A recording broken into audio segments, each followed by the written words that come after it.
What if the palace finally struck back? What if the years of tension, drama, accusations, and global spectacle suddenly converged into one single moment that Meghan Markle never expected and never prepared for? And what if that moment arrived not in a calm, quiet announcement, but in a shocking, last-minute leak from inside Buckingham Palace itself? One that insiders say left Meghan trembling in fear. But before we continue, please subscribe and turn on the notification bell for updates. Tonight, we're pulling back the curtain on a story that has been building for years. A story that insiders say exploded just 1 minute ago. A story that now leaves Meghan Markle facing the one outcome she thought she had successfully outrun, outmaneuvered, and outpublic related for nearly half a decade. Her royal identity may finally be over. But how did we get here? Why now? And why is the palace choosing this exact moment to send the strongest message they have ever sent about Meghan's future as a public figure? Let's begin where the tension ignited. Long before any official announcement, long before the leak, long before the quiet whispers inside the palace turned into deliberate action. Because this story doesn't begin with a title. It begins with a breaking point. But before we dig into that, let me ask you something. Have you ever watched a public figure rise so fast, only to find themselves caught in a storm of their own making? Have you seen someone try to outrun their past, reshape their identity, rewrite a narrative, and believe that nothing, not even an entire monarchy, could ever push back? That's exactly the crossroads Meghan Markle stands at tonight. The palace leak that came out moments ago is not just a headline. It is not just another chapter in the royal drama. It is the first real, structural move the monarchy has made to permanently restrict how Meghan Markle presents herself to the world. A move that may finally cut off the one thing she has relied on more than anything else, the royal title she built an entire brand around. Because for years, Meghan has used her title as a passport. One that unlocked Hollywood, unlocked production deals, unlocked interviews, unlocked red carpets, unlocked influence, and unlocked the illusion of a royal identity she claimed she no longer wanted, but never fully stopped using. And now, that passport is being stamped invalid. But let's not get ahead of ourselves. To understand this moment, we need to break down exactly what leaked, why it matters, and why the palace chose now, of all times, to act. It begins with a document, a draft protocol. Not an official statement, not a press release, but an internal paper that outlines what insiders describe as updated expectations for title usage by non-working royals. It is a clinical way of saying something far more explosive. Meghan Markle may be barred from using the Duchess of Sussex title in public appearances, professional engagements, media projects, brand deals, speeches, and Hollywood ventures. If that sounds small, think again. For Meghan, the title is the glue holding the entire public persona together. Without it, the Hollywood Duchess identity collapses, the foundation evaporates, the image fractures, and the leverage that once opened doors instantly disappears. But what triggered this?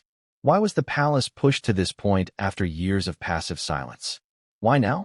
Insiders say the tipping point wasn't loud. It wasn't dramatic. It wasn't a scandal splashed across a tabloid. It was a quiet but undeniable realization inside the palace.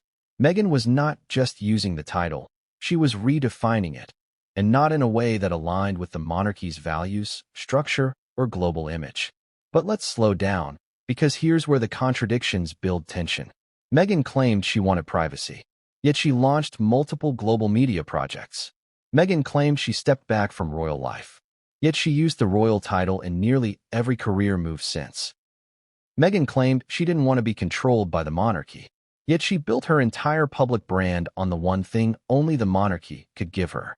And that contradiction, between what she said and what she did, became the crack in the foundation that the palace could no longer ignore. Now let's widen the lens. Imagine the palace's perspective. The monarchy is not just a family.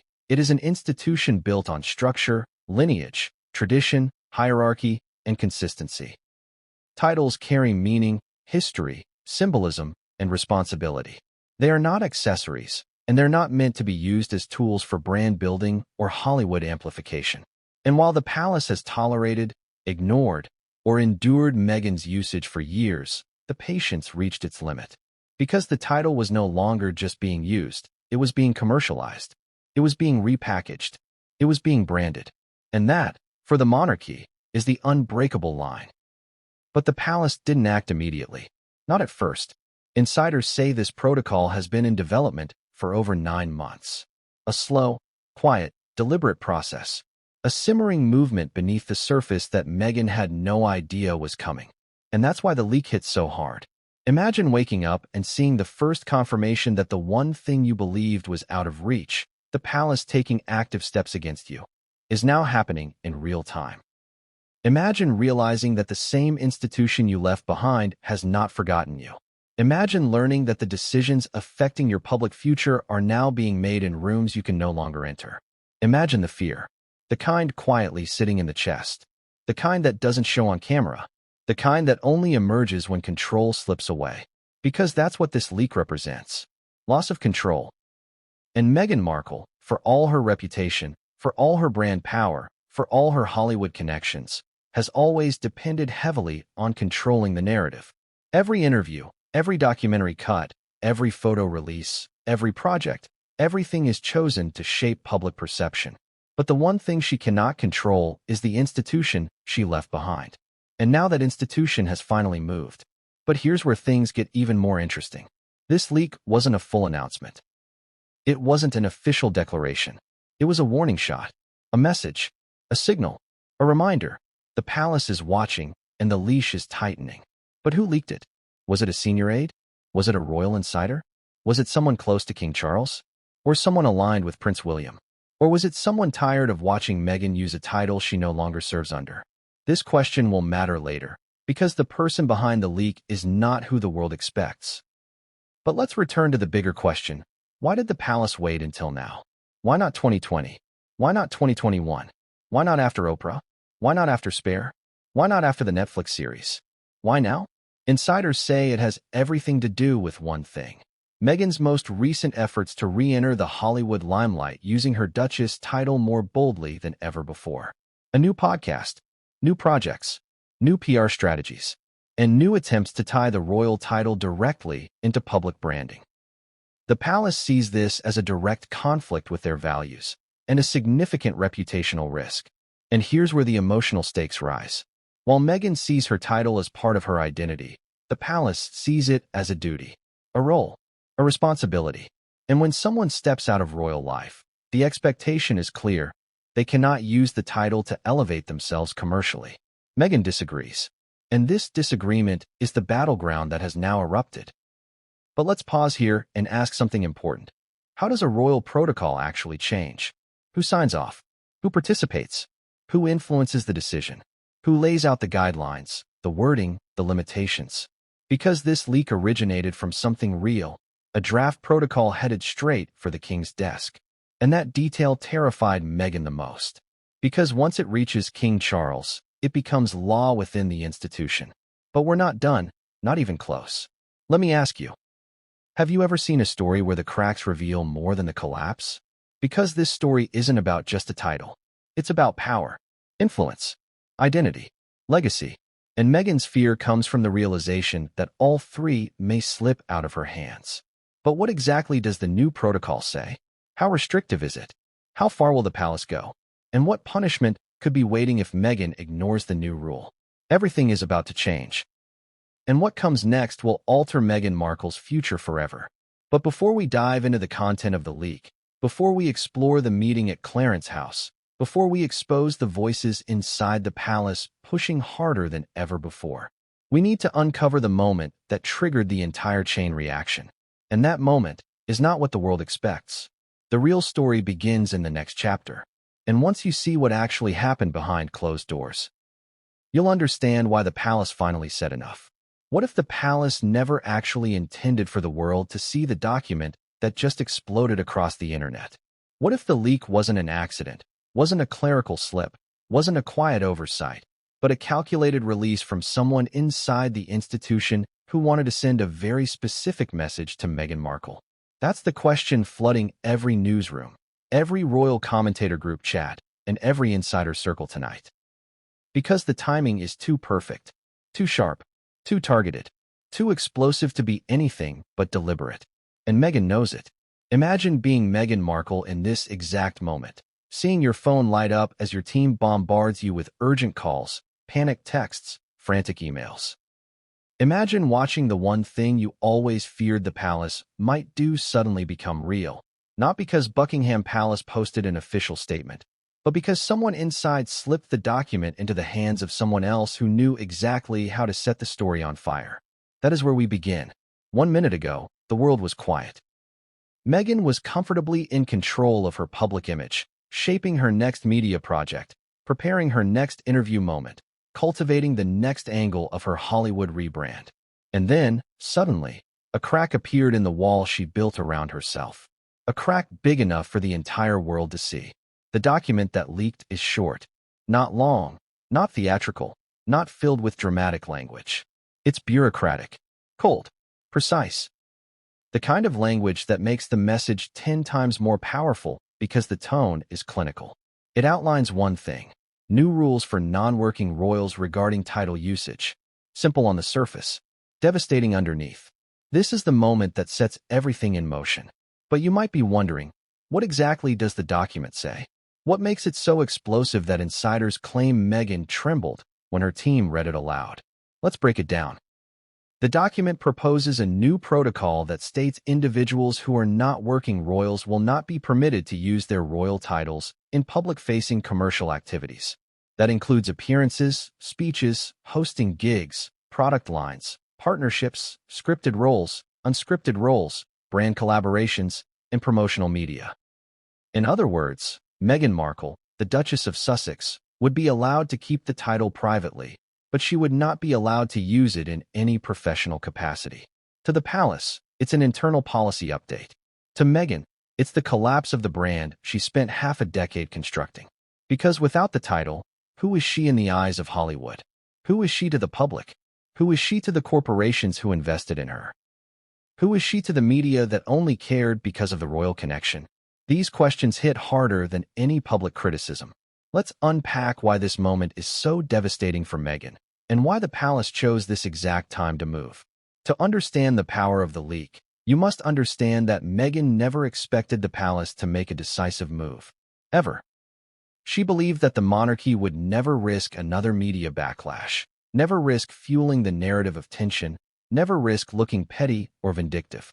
Meghan believed the monarchy was too cautious to act. And in fairness, for a long time, they were. Remember the Oprah interview?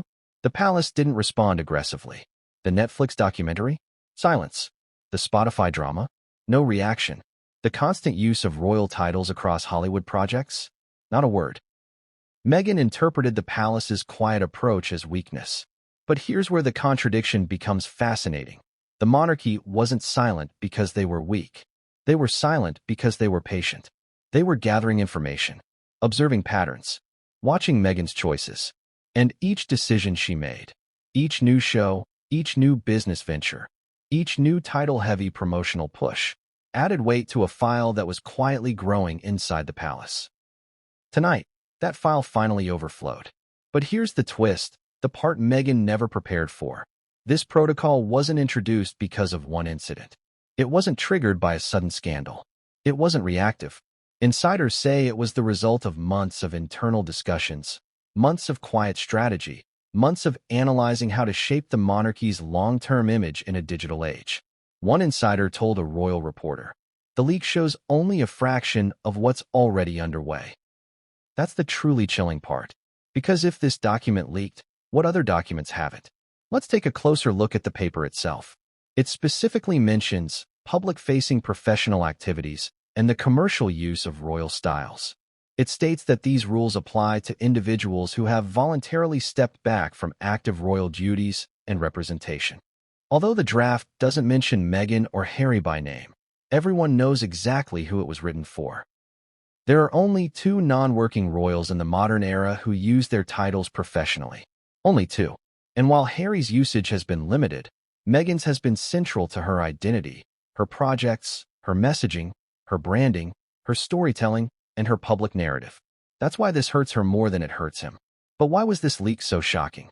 Because it reveals that the palace wants to move beyond simply stepping back. They want structure, enforcement, boundaries. They want to draw a line Meghan cannot cross. Now let's examine how the leak happened, because this is where the real intrigue begins. Sources close to the palace say the document was leaked from inside a mid-level communications channel. That means it didn't come from a junior assistant, nor did it come from a top-level private secretary. It came from someone in the middle, someone who had access to draft communication materials, someone who saw the draft before it reached the king, someone who understood the significance of this moment. But the leak didn't go to a royal reporter first. It didn't go to a tabloid. It didn't go to a traditional media outlet. It went to a digital journalist known for breaking royal stories before anyone else. A journalist who specializes in palace leaks. This wasn't a mistake. This was a target. So the real question becomes, who inside the palace wanted this story out before the protocols were finalized? Who wanted Meghan to know what was coming before the public announcement? Who wanted to send a warning shot? Some say it was a senior aide close to King Charles who believed Meghan had crossed too many lines. Others believe it was someone aligned with Prince William, someone protective of the monarchy's future image. And others believe it was someone with personal frustration, someone who had grown tired of Meghan's public narrative overshadowing the institution. We'll uncover the real identity later. But for now, let's focus on the effect. When the story broke, social media erupted. Royal commentators scrambled. Headlines flashed. Hashtags trended. And Meghan's team went into emergency mode. Insiders say Meghan's immediate reaction was emotional. She reportedly believed the palace would never dare move so aggressively. She was convinced that public backlash alone would be enough to keep the monarchy at bay. She miscalculated. And that miscalculation may cost her everything. But how did the palace respond behind closed doors once the leak happened? Here's where things get even more revealing. Within minutes of the leak becoming public, senior royal aides reportedly held an internal meeting. They wanted to determine whether to issue a statement, deny the validity of the document, or claim it was outdated. But according to the insiders, no such denial came. Why? Because the draft is real. And because denying it publicly would only increase the pressure to finalize the protocol quickly. Instead, the palace issued a vague, almost cryptic response. We do not comment on internal documents or protocol discussions. That is not a denial. It is a confirmation wrapped in formality. And Meghan's team knows exactly what that means. But let's step back and consider the emotional impact of this leak. Imagine being Meghan, seeing the one thing you always feared finally happening.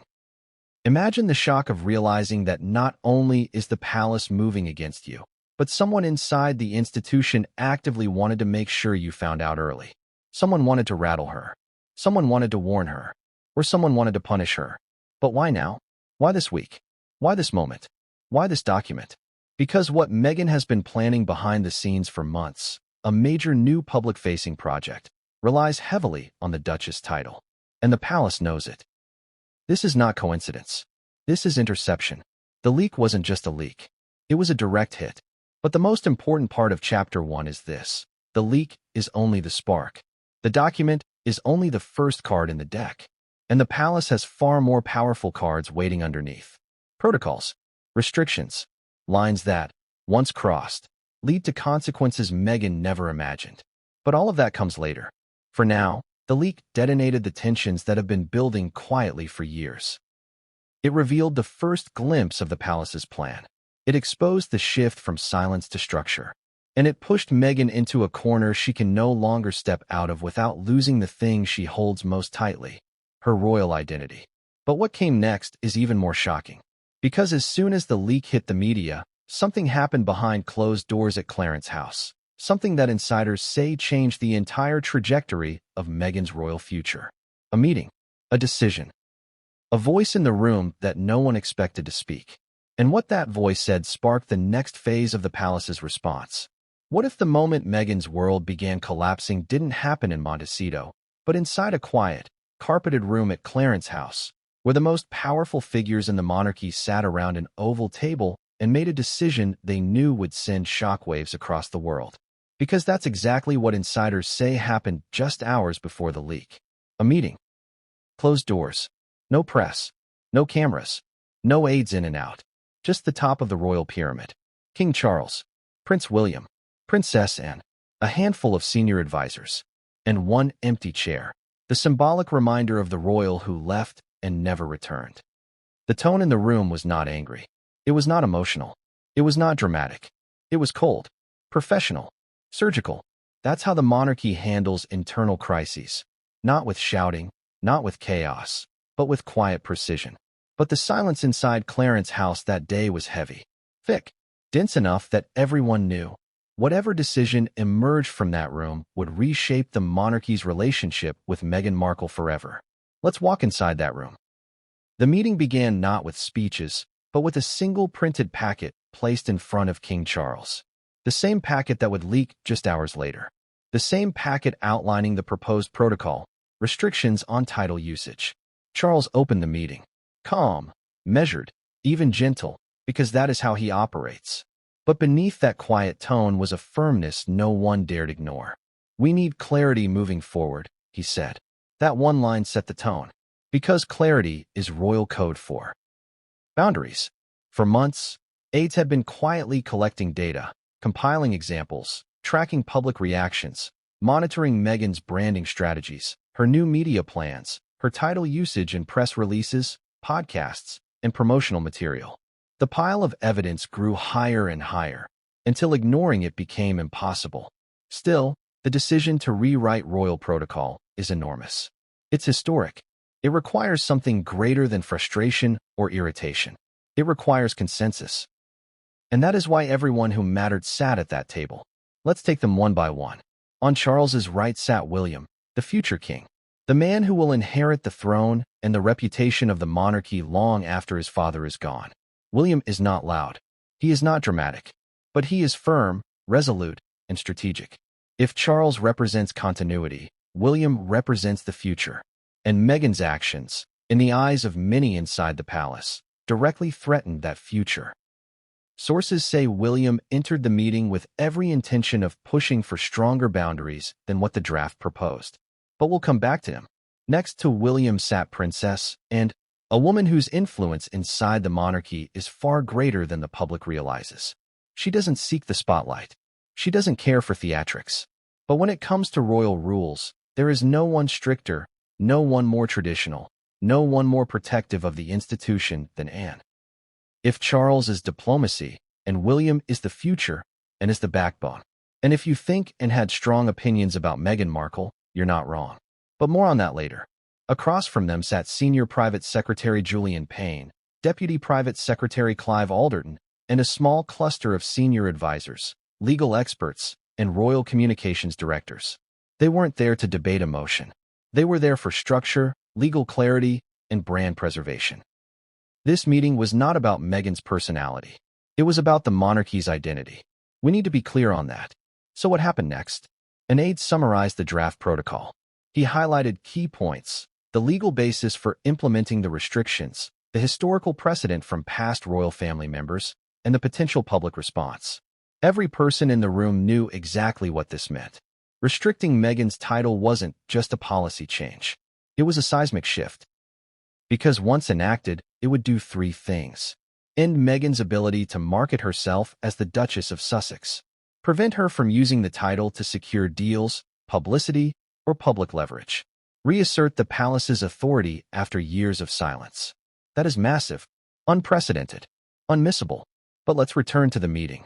After the aide finished, the room was quiet. Everyone waited for Charles to speak.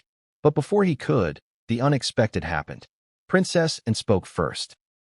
This shocked the room, not because Anne is timid, but because she rarely weighs in first unless she has something decisive to say. The issue, Anne began, is consistency. That sentence landed with weight. Because consistency is the monarchy's lifeblood. Titles cannot be used loosely. Protocol cannot change depending on who is popular or who is controversial. Once a royal steps back from duty, there must be clear rules. And leaned forward, placed her hands flat on the table, and spoke with the kind of firmness that makes even senior advisors straighten their backs. Titles are not marketing tools, she said. This line is now being repeated by insiders everywhere. It was the most pointed statement of the entire meeting. A direct critique not just of Meghan's behavior, but of her entire post-royal branding strategy. And wasn't angry. She wasn't dramatic. She was stating a fact. A royal title represents service, duty, continuity, not influence, branding, or celebrity identity. And made that perfectly clear. But here's where things shift. Because while Anne's statement set the moral tone, it was William's intervention that changed the entire direction of the meeting. After Anne finished, William sat silent for several seconds. He looked at the document. Then he looked at his father. And then he spoke. "We can't keep responding," he said. "We need to lead." This line, according to sources present, shifted the room instantly. William wasn't talking about reacting to Meghan's decisions in the moment. He wasn't talking about punishing her for past actions. He was talking about building a system that protects the monarchy for decades. Not months, not years, decades. He explained that the digital age changes everything. Royal titles are now brand assets. Every picture, every interview, every podcast becomes monetizable. Once someone steps outside the royal structure, the monarchy has no control over how the title is used. And William made one thing very clear. That cannot continue. He said, "If we don't set boundaries now, we leave the monarchy vulnerable forever." That line changed the tone of the meeting. William's message wasn't personal. It was about the institution. It wasn't about punishing Meghan. It was about establishing rules for any royal who might choose to step back in the future. But here's the twist. Here's the moment no one expected. Here's the detail insiders whispered about for hours after the leak. Someone at the table disagreed. This was the shock of the entire meeting. Everyone thought the decision would be unanimous. Everyone assumed every royal in the room wanted strict restrictions. Everyone assumed the monarchy was preparing to make an example of Meghan. But then came the unexpected voice. King Charles himself. He did not reject the proposal. He did not dismiss the advisors. He did not stop the protocol. But he hesitated. And that hesitation stunned the room. Charles said, "We must not write rules out of emotion." He warned about global backlash. He reminded the room that the monarchy must appear fair, calm, measured, not vindictive. He spoke about public perception, about unity, about the long-term image of the crown. Charles is a man who endured decades of public hostility himself. He knows how unpredictable the press can be. He knows the price of rushing decisions. So he proposed something unexpected. Slow the process down. Review it. Refine it. Get the language right. Do not rush. He didn't say no to the protocol. He said, "Not yet." And that is where everything changed. Because the moment Charles hesitated, someone else in the room took advantage of that hesitation. Someone seized the opening. Someone who wanted the message to go out immediately. Someone who didn't want delay. A senior advisor. A person who felt Meghan's actions had already damaged the monarchy enough. A person who believed the public had a right to know. A person who decided that the world should learn about the protocol before Charles even reviewed it. That person leaked the document. Not after the meeting. Not later that day. Not after approval. During the meeting. While they sat there. While they listened. While they pretended to participate calmly. They slipped the draft to an outside contact. This was not an accident. It was not impulsive. It was intentional. And the timing matters. Because by leaking the document before Charles could finalize the wording, the insider accomplished three things. Forced the palace to move faster. Prevented the protocol from being softened. Sent a warning shot directly to Meghan. This is why Meghan trembled, according to insiders. Not because the palace announced the rules, but because someone inside the palace wanted the world to know before the king was ready, and desperately wanted Meghan to feel the pressure. This is no longer a simple policy update. This is a power struggle inside the monarchy. A struggle between those who want strict rules and those who prefer diplomacy. Between those who want immediate action and those who fear backlash. Between those who think Meghan has done enough damage and those who believe restricting her might spark a new war. But the leak forced the issue. What was meant to be a quiet, internal review suddenly became global news. Millions saw it. Reporters dissected it. Hollywood executives panicked. Meghan's team scrambled. And Charles? He was blindsided. He wasn't angry, according to insiders, but he was intensely disappointed. The leak robbed him of the ability to shape the narrative. It forced the palace into a reactive stance. It caught Buckingham Palace off guard, and nothing infuriates the institution more than losing control of the message. But if you think the meeting ended there, think again. Because right after the leak went public, An aide rushed into the room mid-discussion and handed Charles a phone. He looked at it, paused, took a breath, and said only one sentence. "It's out." Silence filled the room. William leaned forward and stiffened in her chair. Advisors exchanged looks. The damage was done. And what came next was not a debate. It was a realization. The palace could no longer pretend this was an internal matter. They could no longer delay. They could no longer soften the language. The world had seen the draft. Now they had to act. But the biggest twist of all is this. The leak was only the beginning. Because after the meeting ended, one royal made a private phone call. One royal decided to escalate things further. One royal pushed for even stronger restrictions than the draft contained. And that royal was not Charles, not William, not the advisors. The person who made the call will shock you, and what they demanded will flip this story upside down. That moment, the moment that truly changed Meghan's royal future, comes next. What if everything Meghan Markle spent 5 years building, every brand, every partnership, every deal, was tied not to her name, but to her title? And what if, in the span of a single leaked document, the very foundation of that identity began to collapse? Because that's exactly what's unfolding. The palace leak didn't just cause a media firestorm. It sent shockwaves through corporate offices in Los Angeles, New York, London, and beyond. The fallout was swift. Executives panicked. Contracts were revisited. Lawyers were called. And behind the scenes, Meghan's carefully crafted Hollywood persona, the image of a glamorous duchess bridging royalty and celebrity, began to unravel in real time. Why? Because Meghan's most powerful asset wasn't her name. It wasn't even her story. It was her status. And that status was wrapped entirely in one phrase: Duchess of Sussex.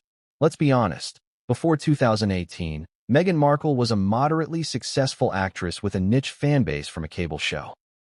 Post-2018, she became a global figure overnight, not because of a role she played or a product she launched, but because she married into one of the most mysterious, elite, and powerful institutions in the world. And with that came something far more valuable than money: perception. Perception of importance. Perception of influence. Perception of exclusivity. In Hollywood, perception is everything. It gets you through doors. It changes how people treat you. It transforms you from talent into royalty. And Meghan understood that better than anyone. She didn't just embrace the Duchess title. She integrated it into her brand. Her business cards, her press kits, her project pitches, her partnerships. It was the Duchess of Sussex on podcast bios, production credits, brand campaigns, speeches, charity appearances, even social media captions. Every deal she signed leaned on that one word: Duchess. So when the palace leak hit, outlining a new protocol that would ban non-working royals from using their titles for public-facing commercial activities, it didn't just ruffle feathers. It threatened to cut off the oxygen supply to Meghan's entire branding machine. Let's break down why this is such a big deal. In Hollywood, every brand partnership is built around narrative. Companies don't just buy a name, they buy a story. Meghan's story was always positioned as royal, refined, rebellious, and global.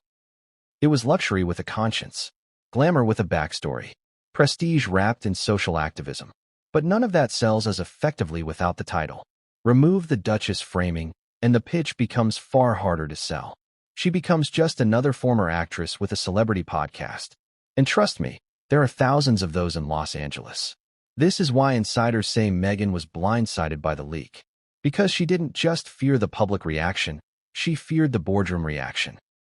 Within hours of the leak, several industry contacts reportedly began re-evaluating upcoming collaborations. Some delayed announcements. Others paused contract finalizations. A few sources close to major entertainment agencies claim that phone calls were made that same evening, asking pointed questions like, will she still have the title by launch date?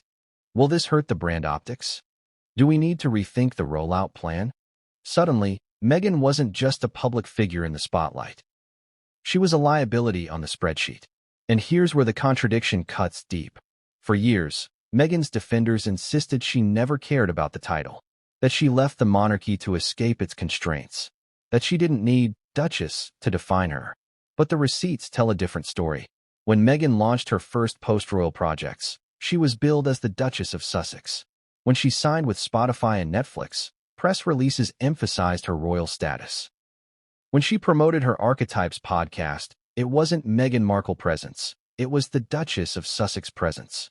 When she made appearances at conferences, charity galas, and brand summits, her title was always front and center. Not subtly, strategically, because it elevated her above the other speakers. It created an aura, a mystique, a suggestion that this wasn't just another celebrity. This was royalty. And now, that entire branding layer is at risk of vanishing. So what happens next? Well, Hollywood doesn't wait for decisions. It reacts to signals. And the leak was a thunderous signal. Meghan's team reportedly scrambled within hours of the leak, contacting brand partners, issuing quiet reassurances, framing the protocol as not finalized. But the damage was already done. Behind closed doors, entertainment lawyers began reviewing contracts. PR agencies reviewed social sentiment. Branding consultants ran scenario tests. And Meghan, for the first time in years, began to feel the ground beneath her shift. Because it's not just about the title disappearing, it's about the power shift that follows. Let's go deeper. When Meghan first re-entered public life post-royal exit, she was courted by every major agency, every top-level executive. She had leverage. She had demand. She had mystique. But that leverage wasn't based on her acting career. It wasn't based on a viral moment or a blockbuster film. It was based on what she represented, a real-life duchess walking away from the crown to tell her story. That story made her bankable. Now, if the protocol becomes official and the title restriction takes effect, what's left? No duchess title, no royal style, no formal connection to the institution. Suddenly, Meghan becomes an ex-royal figure without royal access. A duchess in name only. A celebrity among many. The branding gap between her and Kate widens instantly. And here's where the emotional beat hits hard. Because deep down, Meghan knows the truth. Without the title, she is less valuable to Hollywood. Not as a human being, not as a woman, but as a commodity, a product, a story to be sold.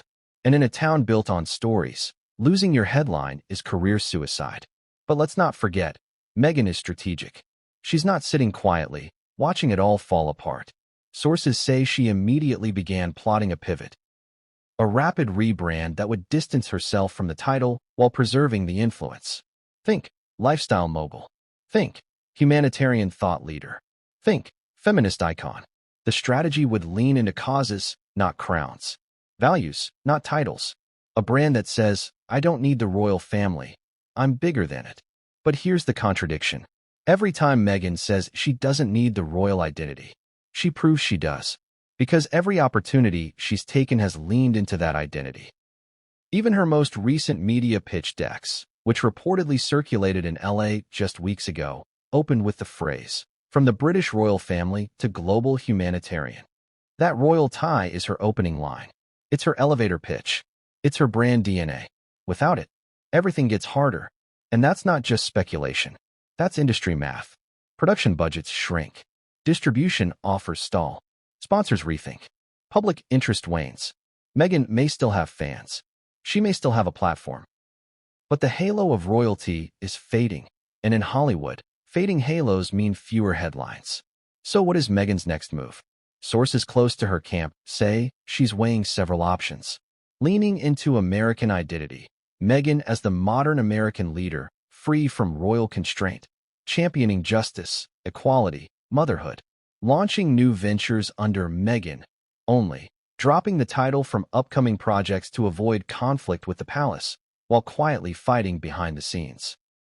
Challenging the protocol legally, arguing that the title was conferred for life, and that usage cannot be restricted without a formal act of parliament.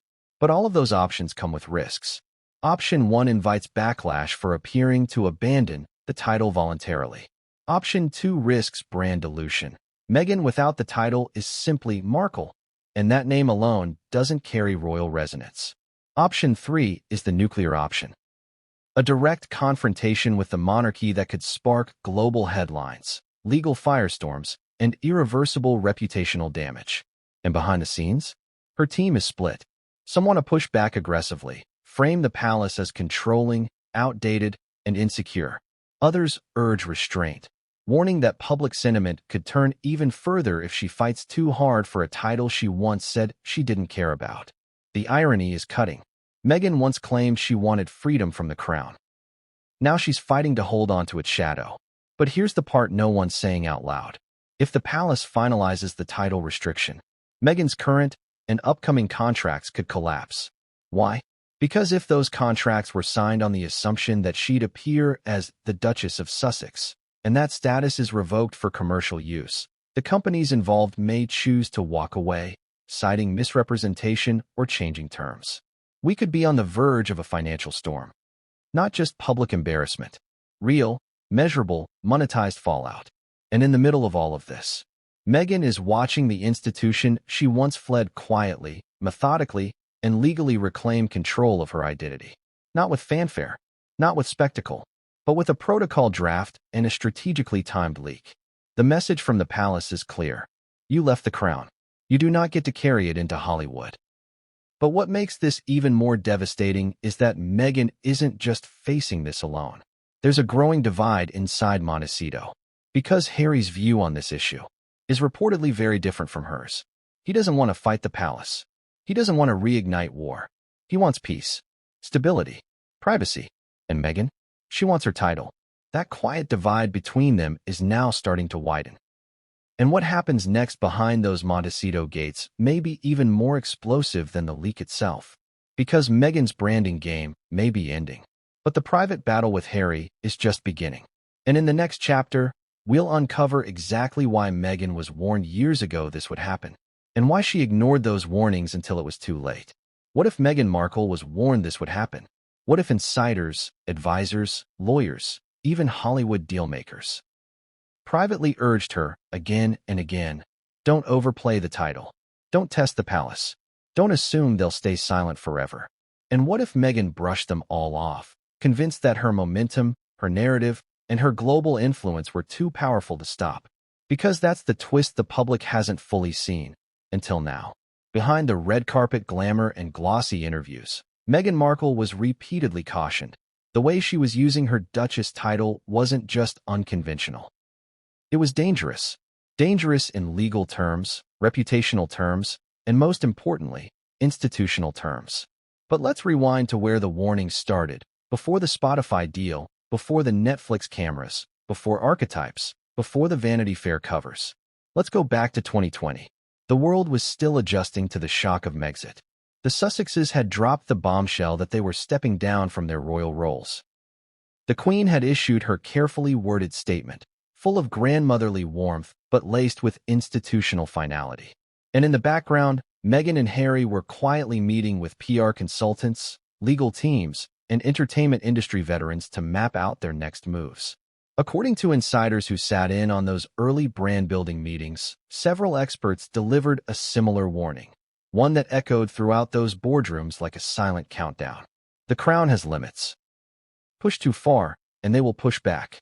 Meghan didn't believe it. Why would she? At the time, she was untouchable. The Oprah interview was still to come. The world was largely sympathetic. She and Harry were seen as brave escapees from a system painted as cold, racist, and suffocating. They were the breakout stars of a new era, royals on their own terms, rewriting the rulebook. And yet, behind closed doors, quiet murmurs from palace watchers and industry strategists alike said the same thing. Use the title sparingly. Don't put it on product packaging. Don't include it in commercial credits. If you keep using it, they'll eventually restrict it. These weren't palace threats. They were business cautions, risk assessments, brand strategy flags. But Meghan, insiders say, had a different view. She believed she was bulletproof, that the palace had neither the legal teeth nor the public goodwill to enforce a restriction. That after Oprah, Spare, and the media wars, the monarchy would avoid confrontation at all costs. To her, the royal family was weak, fractured, a PR dinosaur no longer fit for the modern era. And in Meghan's world, modern media was everything. So she doubled down. She launched a podcast billed under the Duchess title. She attached the Duchess of Sussex to her profile on global speaking circuits. She announced Meghan, the Duchess of Sussex, in every professional biography sent to producers, writers, and brand partners. It wasn't just identity. It was leverage. But not everyone close to her agreed. According to multiple insiders, even Harry raised concerns early on about title overuse. He reportedly feared legal complications, possible press pushback, and, most crucially, backlash from within the firm. His instinct was to stay under the radar. Meghan's instinct was to lean in, hard. One source said, she believed she was bigger than the title. But the truth is, she made the title bigger than her. And that contradiction? That blind spot? It's what ultimately led to the current crisis. But the warnings didn't stop in 2020. Fast forward to 2021, right after the Oprah interview went viral. Behind the scenes, industry lawyers were called in to review the couple's growing media portfolio. Meghan had signed with powerhouse agencies. Production pitches were flying across desks. But each new contract raised a question. How much of this brand is Meghan Markle? And how much of it is the Duchess? One entertainment attorney, anonymous for now, reviewed multiple deal templates and gave Meghan's team a blunt warning. If Buckingham Palace ever challenges title usage, you may be in breach of certain language clauses. It's a gray zone, but that gray zone could turn into a courtroom overnight. Her response? Reportedly dismissive. Because at that moment, everything was going up. Archewell was expanding. Netflix was greenlit. Spotify was bankrolling. Meghan was being courted by every major brand in the progressive, socially conscious, female-forward space. The title wasn't a burden, it was a badge of marketability. But the palace was watching. And while Meghan told the world she had stepped back, her branding said otherwise. That's why, by 2022, internal whispers inside Buckingham Palace turned into murmurs. Senior aides began compiling lists, not rumors, but concrete examples of where, when, and how the Duchess title was being used in contexts that blurred the line between personal identity and professional branding. The palace doesn't speak often, but when it prepares to move, it does so with meticulous detail. And Meghan? She kept going. She introduced herself on stage as the Duchess of Sussex at summits. She signed publishing statements using the title. She even allowed Netflix episodes to frame her royal title as a current role, not a former status. Each instance added fuel, and every time, someone inside the palace recorded it. Because that's the part Meghan didn't expect. She thought they were done with her. She thought she was outside the system. She didn't realize the system was documenting everything. But even beyond the palace, others tried to warn her. PR executives in London, branding experts in LA, even celebrity handlers. People who had seen high-profile names get burned by overexposure urged caution. Titles aren't trademarks, one said. Royal identity isn't a brand license. They can take it away. Meghan shrugged. Because at the time, she had the public on her side. Or so she believed. But that support was never unconditional. The public was beginning to shift. They watched as archetypes failed to deliver on expectations. They watched as Spotify canceled the deal. They watched as Netflix quietly restructured its relationship. They watched as the Montecito image became harder and harder to sell. And they started asking the same question. What is Meghan's brand, without the title? Even Meghan's own team reportedly started to fracture on the issue. Some argued that the Duchess identity had peaked, and continuing to push it could backfire. Others insisted that pulling back would be seen as weakness. So Meghan stayed the course. And now, with the palace leak confirming new protocols are being finalized, the price of that stubbornness is becoming clear. All the warnings she ignored are suddenly echoing louder than ever. And perhaps the most painful echo? A former royal aide, one who had worked closely with Meghan in the early days, recently gave a rare anonymous interview. When asked what advice they would give Meghan today, their answer was chilling in its simplicity. We warned her. Again and again. The Crown doesn't forget. And it hasn't. But what makes this all even more tragic is that Meghan had options. She could have quietly rebranded under her own name. She could have leaned into activism without invoking her title. She could have built a post-royal image based on her work, not her status. She had the talent, the platform, the network. She didn't need to keep clinging to the Duchess persona. But she did. Because deep down, even if she never says it aloud, Meghan knows something that even her most loyal fans are beginning to realize. Without the royal connection, she loses the global mystique.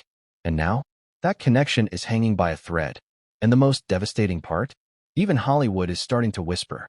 Because Meghan's most recent efforts to re-enter the spotlight, strategic partnerships, event appearances, lifestyle ventures, have begun to falter. The branding isn't landing. The intrigue is fading. The Duchess magic is dissolving. And behind the scenes, one by one, allies are going quiet. Brands are pulling back. Executives are ghosting. Producers are asking hard questions. Meghan's team can spin it however they want. But insiders know this is the consequence of ignoring those early warnings. And the palace? They're not gloating. They're not celebrating. They're just moving, slowly, methodically, relentlessly. Because for them, this was never personal. It was about boundaries. And Meghan's refusal to respect those boundaries is what brought her here. But the biggest blow isn't the leak, or the policy, or the title restriction. It's what comes next. Because just when Meghan thought she'd survived the worst, the palace reveals the second half of the protocol. And it's not just about her. It's about her children. And what's buried in that next clause will shatter everything. What if the document that leaked wasn't even the full story? What if the explosive title restriction aimed at Meghan Markle was only the first half of a much deeper and far more permanent palace plan? Because insiders now confirm, the leak only scratched the surface. What's buried in the second half of the protocol draft isn't just about Meghan. It's about her children. And the monarchy's move to redefine who gets access to royal identity is about to ignite the fiercest firestorm yet. Let's go back to the document. The one slipped to the media just moments after the Clarence House meeting. It outlined new protocols restricting non-working royals from using their titles in public-facing commercial ventures. That was the bombshell the world saw. But what the world didn't see was Section 2, confidential, marked not for press, circulated only among top-tier palace officials. And Section 2 doesn't mention Meghan directly. It mentions her son, Archie. This is where everything shifts.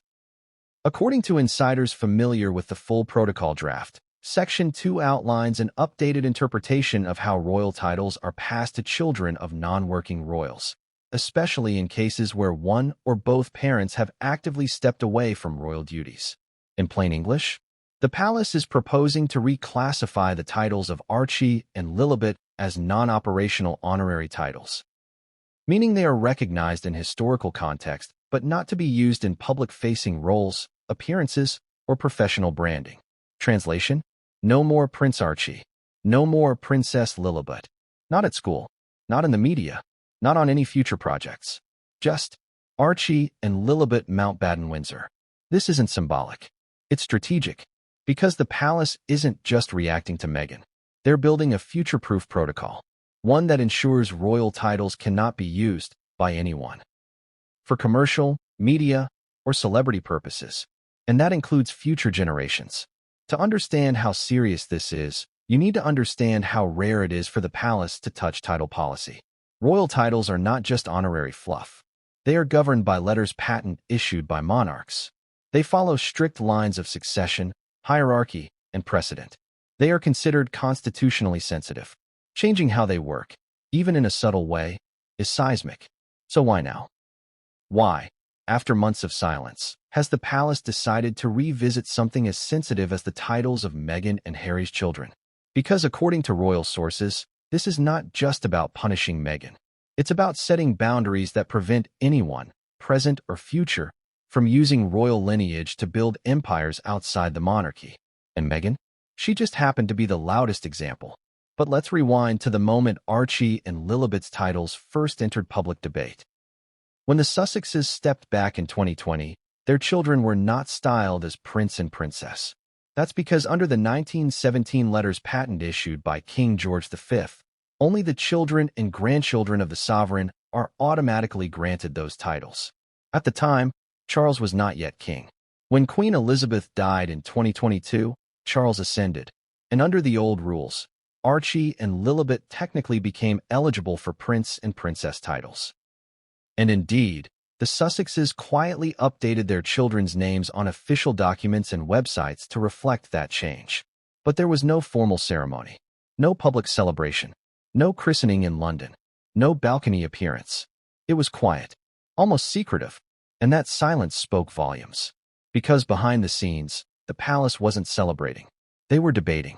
Sources now reveal that the decision to allow the children to be styled as prince and princess, at least temporarily, was made to avoid immediate backlash during Charles's early reign. But it was never meant to be permanent, because senior royals, including Princess Anne and Prince William, reportedly opposed the idea from the start. Their view? If Meghan and Harry had removed themselves from royal duty, why should their children inherit royal identity for life? And now, that view is becoming policy. Section 2 of the new protocol proposes that children of non-working royals, even if technically eligible by lineage, will not be styled or treated as active royals unless they are resident in the UK and formally engaged in royal service. In other words, no service, no title. This changes everything. Because Archie and Lilibet are being raised in California, they are not engaged in royal duties. They are not participating in public royal life. They are growing up American, not Windsor. And the palace is finally drawing a line. But the emotional stakes here are enormous. For Meghan, this is more than policy, it's personal. She has long insisted that her children were being treated differently because of her, because of race, because of status, because of rebellion. During the Oprah interview, she famously claimed that they didn't want him to be a prince, implying deeper prejudice. That moment triggered global headlines and forced the palace to issue vague, conciliatory statements. But now, the palace is formalizing what they never publicly admitted: that Archie and Lilibet's royal identities are being intentionally restricted. And Meghan's reaction, insiders say, was volcanic. According to one source close to her team, Meghan views the protocol as a direct attack, not just on her, but on her children's legacy. She sees this as erasure, the source said. She believes the palace is rewriting history to punish her family. Whether that's true or not, the perception is explosive, because this decision hits at the deepest emotional chord. Maternal protection. Meghan may have tolerated criticism of herself. She may have endured royal coldness. She may have fought off tabloids, staff accusations, and family estrangement. But this is about her children, and she will not take it quietly, which is exactly what the palace is preparing for. According to legal advisors close to Buckingham Palace, the protocol includes containment clauses that preemptively address any legal challenges. It outlines that royal titles are conferred by the sovereign, can be revoked by the sovereign, and are subject to institutional policy regarding public representation. In other words, this decision is airtight, and Meghan can't fight it. Not in court, not through public pressure, not through allies, because the monarchy holds all the cards. But here's the deeper layer, and it's dark. The palace's decision is also about removing the future risk that Meghan and Harry might one day use Archie and Lilibet's titles as leverage. For a children's book, a Netflix spin-off, a podcast hosted by the youngest royals in America, merchandise branded by Prince Archie and Princess Lilibet. Sounds outrageous? That's what the monarchy is trying to prevent before it ever happens. They saw how Meghan turned her Duchess title into a brand. They're making sure her children can't do the same. But if you think this ends with just a document, think again. This protocol, once finalized, will be accompanied by a formal announcement. And when that happens, the world will explode. The headlines will be brutal. The think pieces will be endless. And Meghan's reaction? Unpredictable. She may retaliate publicly. She may go on the offensive. She may invoke race, fairness, emotional harm. She may give the most explosive interview of her life. Or she may go quiet, bide her time, and strike back through carefully controlled media plays. But one thing is certain. This isn't just about titles anymore. It's about power. It's about control. It's about legacy. The palace just made a move that redefines the future of royal identity in the modern world. And Meghan Markle is at the center of it. But what the public doesn't yet know is that this protocol rewrite wasn't just driven by Charles or even William. It was demanded, enforced, and ruthlessly advanced by the one royal figure who never speaks publicly. But when she does, the entire monarchy listens. Her name? Princess Anne. And what she did next sent chills through Montecito. What happens when Hollywood realizes it bet on a brand that's crumbling? What happens when the glossy Duchess image that once dazzled executives starts to look like a liability? What happens when every deal, every endorsement, every launch tied to Meghan Markle suddenly risks being tangled in royal controversy? Because that's exactly what began unfolding within hours of the protocol leak. And insiders say the panic wasn't just real, it was widespread. Let's rewind to the moment the story hit headlines. At first, the leak seemed like just another royal drama footnote. Meghan and Harry had already been at the center of dozens of controversies, and to the casual observer, this appeared to be more of the same: a palace snub, a speculative restriction, another chapter in a never-ending feud. But within Hollywood boardrooms, the reaction was very, very different. Why? Because this time, the monarchy wasn't denying anything. They weren't brushing it off. They weren't issuing polite statements about differences of opinion. They were moving, quietly, formally, structurally. And the industry knew exactly what that meant. The Meghan Markle royal brand, her most valuable public currency, was under direct threat. Suddenly, the deals that once felt like guaranteed wins started looking volatile. Let's talk numbers. When Meghan signed her multi-million-dollar Spotify deal, it wasn't just because she had something to say.